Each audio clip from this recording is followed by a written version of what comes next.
Flo of the Edge Connection out of Kennesaw State. She is an entrepreneur and a social entrepreneur herself with 20 years of experience. And I'd like to welcome to the stage Patricia Harris.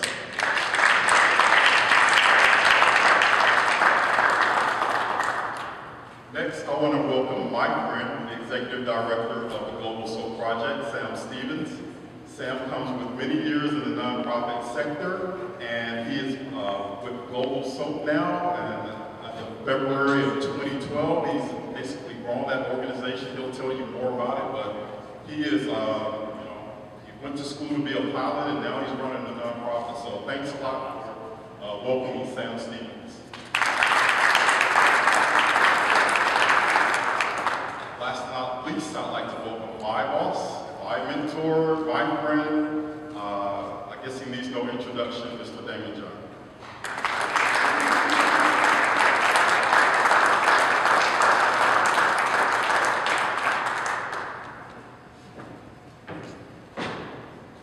Okay. Everybody can hear me, right? Whether I'm mic or not. Thank you guys for being up here. All right. So what I want to do is I want to open up to the floor. If anybody has any questions, please raise your hand. I think whoever. Sam, if I would give $100,000, First, I would thank you. Then I would ask you what you want named after yourself.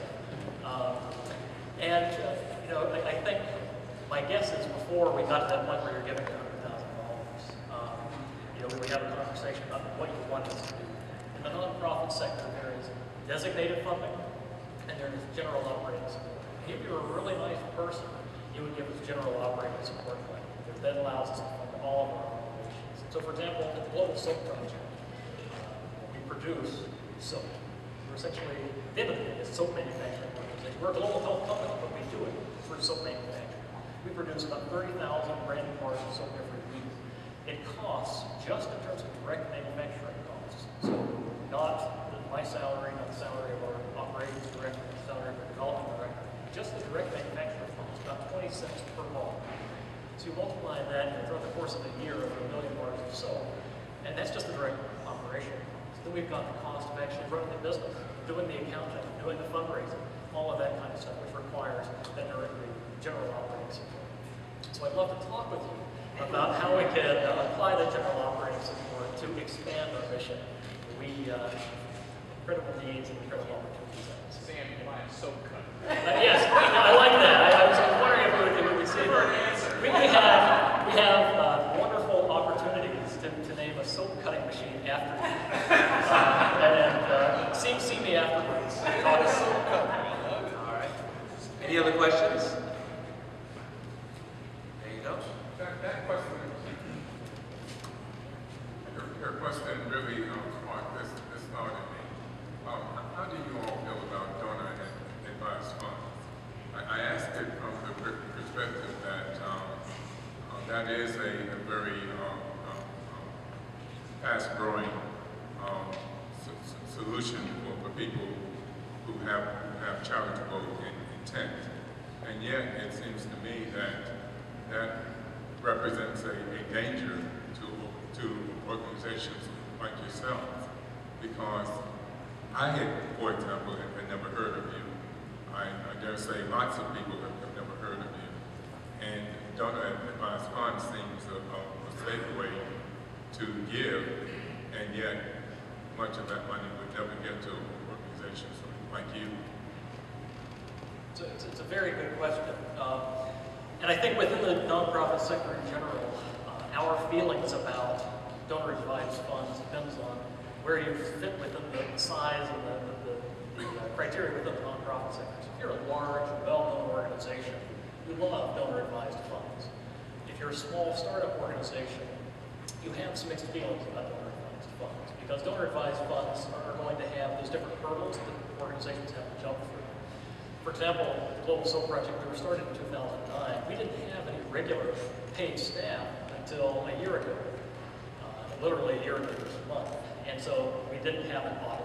We didn't have those types of things. So we didn't even fit the criteria for a donor advised fund. So a lot of people that might have wanted to support us, even though we were legally a nonprofit organization, might have given money through a donor-advised fund, which would not have gotten to us because we didn't meet that criteria as a small startup. Now, as an organization, we do, and we have an opportunity to connect with those donor-advised funds. And so in Global Soap, we're getting to a point now in size and operational scope where that's more on our radar screen. But it's a lot of work, and they have very particular focuses when it comes to the missions that they want to support. And so for us, it's a mixed bag, because we know there are a lot of donors out there that might give to us directly that, for whatever reason, we're giving to a donor-advised fund, understandably, and I've given to them myself, so I get that completely. But there are going to be some nonprofits, particularly in the startup arena, that are going to experience challenges in working with those types of organizations. Yeah, if I could add to that as well. What we have found when we have been given contributions through the donor advised fund is coming from someone who's been connected with our organizations on our board, or someone that's a trustee or very committed to the work we're doing, and that they're drawing from their donor advised fund to give back the money to the Edge Connection work that we do. But as we look at our portfolio of funding, we're doing probably about 30% is coming from government, the rest is coming from foundation support, and then from donor support. We started the Edge Kitchen about a year and a half ago because we addressed another social need.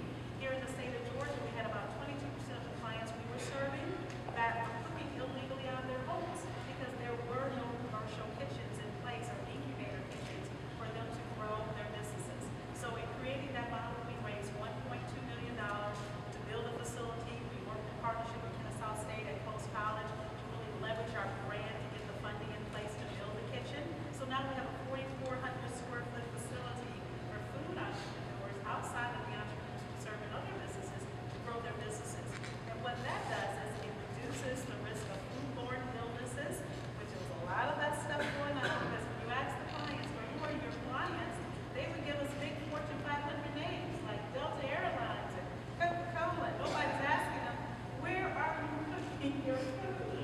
So they're cooking it in their kitchens at home, with the snotty nose kid and the cat walking across the countertop, et cetera, et cetera.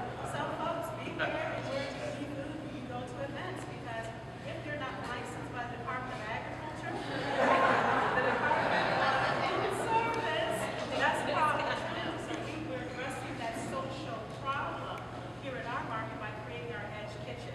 But again, we depend on donations from individuals like you that care about the mission and what we're doing, from funds that get started that really want to help micro entrepreneurs grow into small businesses, and last but not least, create jobs to get our economy back.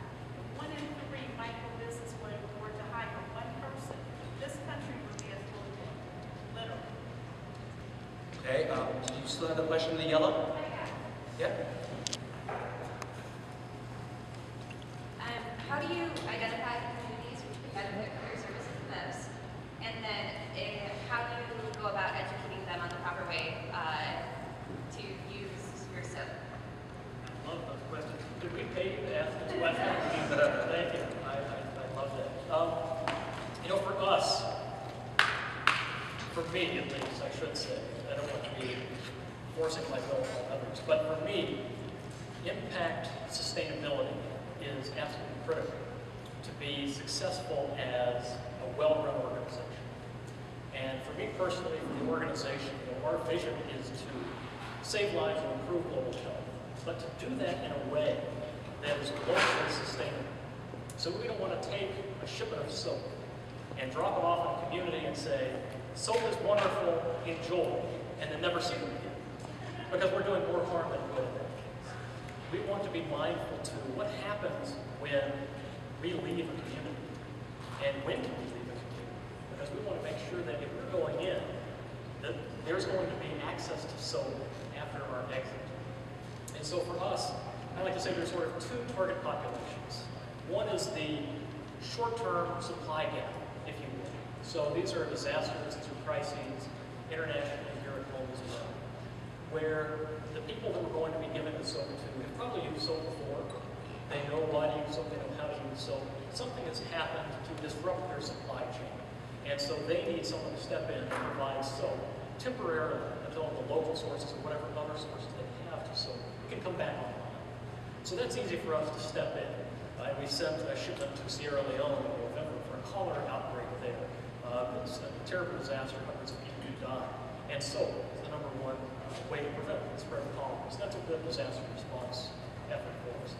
The second thing, which is much more complex, the second target population is that target population that is really living in the bottom billion, less than $2 a day, that is probably not using soap regularly. So there might be soap available locally. In fact, most of the world has soap available for purchase locally. What we find in these communities is that for whatever reason, the people have been taught how to use soap, or more importantly, why to use soap. And so for us, educating that population is critical. So we get our soap to these communities through partners, through vetted partnerships. And we're really particular about who gets our soap. The CDC is a great partner of ours because they have great accountability measures. We want to make sure that, A, 100% of the soap gets where it needs to go in the first place. But then they can also report back on how's the progress going. We want documentation of the soap's not where it's going. Can we make a site visit to visit ourselves to see this effort taking place? So other types of partners, partners in health, MedShare, so well-known, vetted, respected, recognizable organizations that have a synergistic model that's looking at either short-term disaster relief or long-term focus on what we call behavior modification. So for us, we're working with our partners in those circumstances to educate them not only how to use the soap, so wash your hands after you eat, all that kind of stuff. There's a song that Lily, our local director of operations, can teach you if you pay her about when to wash your hands. So it's not only how to use the soap, but it's why to use the soap. An example of this is in Malawi. We sent a shipment last year with the CDC to clinics, neonatal clinics in Malawi, to women who are living on less than $1 a day, that even though there's soap available for purchase in their own community, they're not buying soap because no one ever taught them why soap is important. So every month when these women are coming in to get their regular checkups in the clinic, they're given a free bar of soap. And the people at the clinics teach them how to use soap, and then they tell them why it's important. And then a month later, the women will come back and get another bar of soap, and they're asked, hey, are your kids healthier? You know, didn't little Billy get sick less often because he was washing his hands regularly? They say, yeah, you know what? He's doing better. And so for 9 months, this goes on. How to use soap, why to use soap, every month. The goal at the end of that program is to have almost 100% of the people who are participating. It's 5,000 people who are getting soap every month. Global Soap Project, soap for free. At the end of these 9 months, the goal is for 100% of those people to say, I understand how to use soap, and I value it so much, I'm going to buy it locally. So we can then say, we have created a change that's going to be sustained at the local level. And so those are the two target populations. So we're really particular about who gets that soap. The education through the partnerships is absolutely critical in generating those outcomes at the end of the day. I don't know if I answered your question, but that's a bit of a concern with yourself. Thank you. And do you have studies that show after you went into a territory, what has maybe reduced in regards to illnesses and things of that nature? That's a great question. We're working on that right now. For us, you know, I find that fascinating that people don't realize what soap will do. Even if you see that it just takes us it's absolutely amazing. And I'm going to Malawi at the end of next week with CBS News to document this project that we're doing with the CDC there, because the stories that we heard when I was last there were almost 100% of the previous participants are now buying soap locally. So it's very simple. It's a very simple intervention because hand washing is so simple. It's something we take for granted so easily. And so for us, you know, if we can have those partnerships that will generate that sustainable outcome at the end of the day, now that's easier said than done, I can tell you. But if we can achieve that, then we as a nonprofit are fulfilling our mission and doing it in such a way that's creating results, but then sustaining them. That's a great angle to, you know, obviously when you give any product or sell a product, what's in it for the consumer, for a female to say, well, my child is healthier. You know, that's amazing. In a landscape where for-profit companies like Tom's and Warby Parker are donating glasses and shoes for every pair that they sell, what have you found to be the advantages of being a nonprofit? It's a great question. It varies by the specific type of organization. For us, you know, it's something we think about all the time, is how can we earn money outside of fundraising? And one of the ideas that's always out there is that this notion of sort of the buy one, get one Tom's shoes model. You sell a bar of soap, and the revenue from that essentially pays for a bar of soap to go to someone in need. Our business model is a little tricky because we're actually recycling used soap. And so the legal parameters on that, because it's tough for us to identify exactly what's in that bar of soap, because we're mixing soap from over 1,000 different hotels nationwide.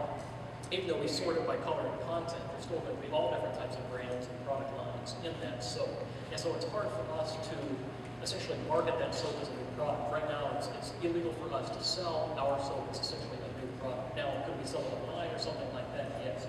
But for us, we want as much soap as possible to go to people who need it. And so our mission is right now 100% of our new soap goes to people who need it. An opportunity for us, though, while we can't do the sell one, give one, because of the legal parameters, we do have an opportunity to do essentially a micro-franchise model or an AVOD model locally in those communities where there isn't access to affordable soap. So let's say we go to a community and we teach them how and why to use a bar of soap, and at the end of that year they say, great, we love it, we want to buy it. Well, they're earning 50 cents a day and the average bar of soap is $2.50. There's no way, no matter how much you love soap, you're not going to spend a week's worth of wages on that bar of soap.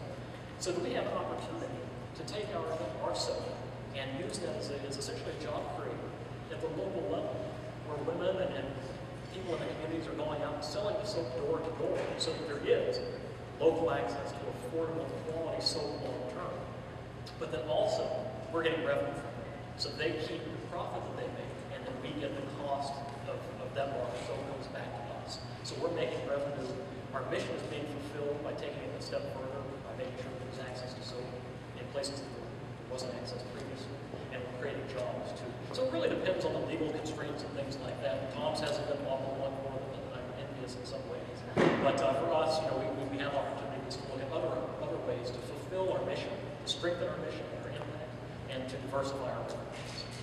Okay, you got one last question? Yes, sir. My question is around technology. And this is for both Sam and Patricia. How important is technology to the everyday function of your organization? And if you could have a wish list of at least 2 or 3 technology resources that you don't have that you would like to have, and someone else in the audience can help you, what would that wish list be?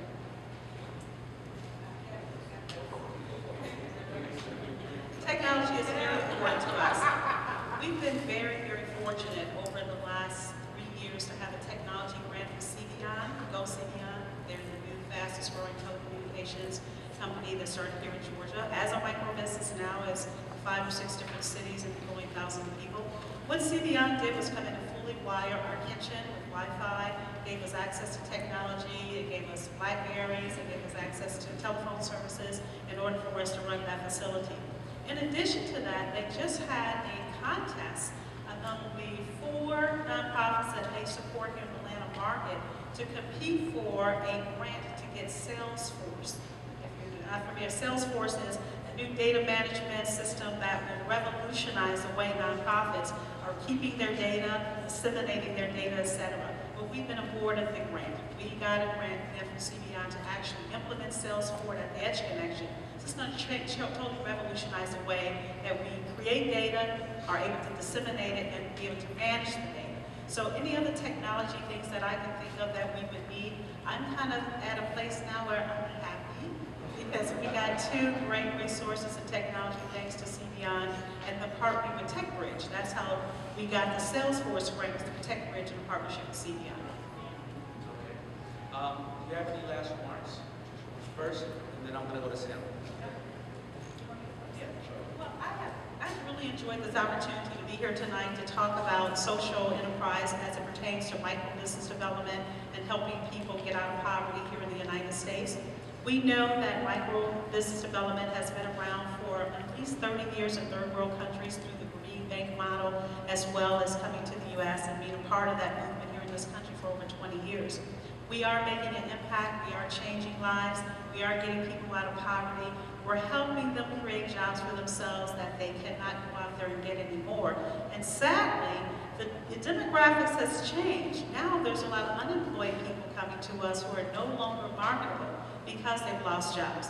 So as we think about what we're doing in social enterprise development as it pertains to our kitchen model, as well as getting people jobs and helping them be sustainable in communities, we're doing good work and we need your support. Thank you for the opportunity.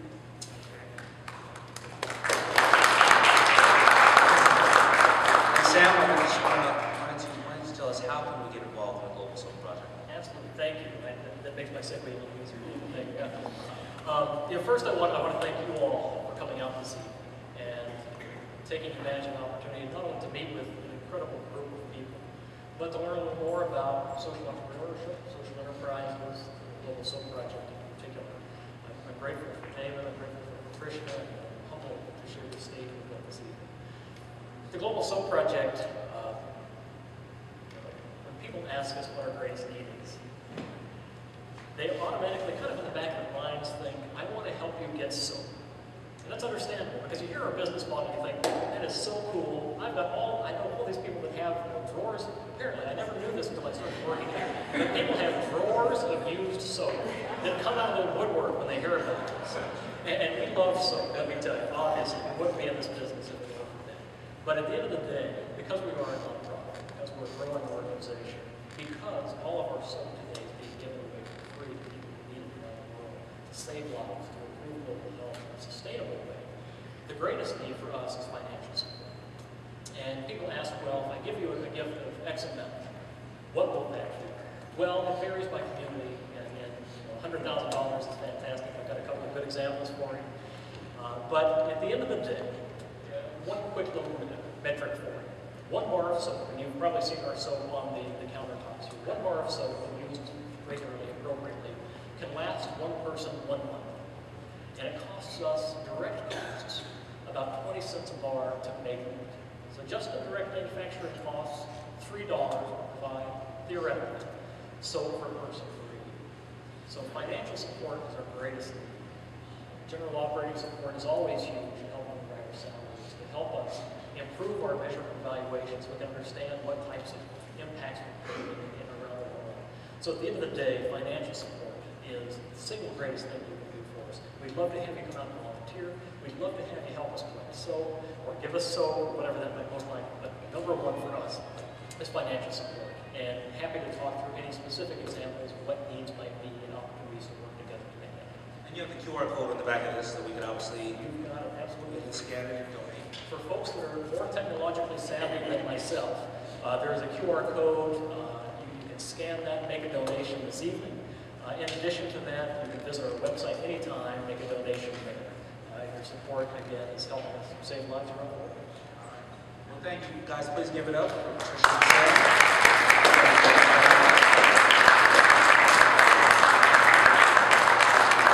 Hey, I'm Shark David John. I'm here with the Global Soap Project, educating people on how they can get involved in getting out soap to people in need, and obviously educating people on the importance of soap in the global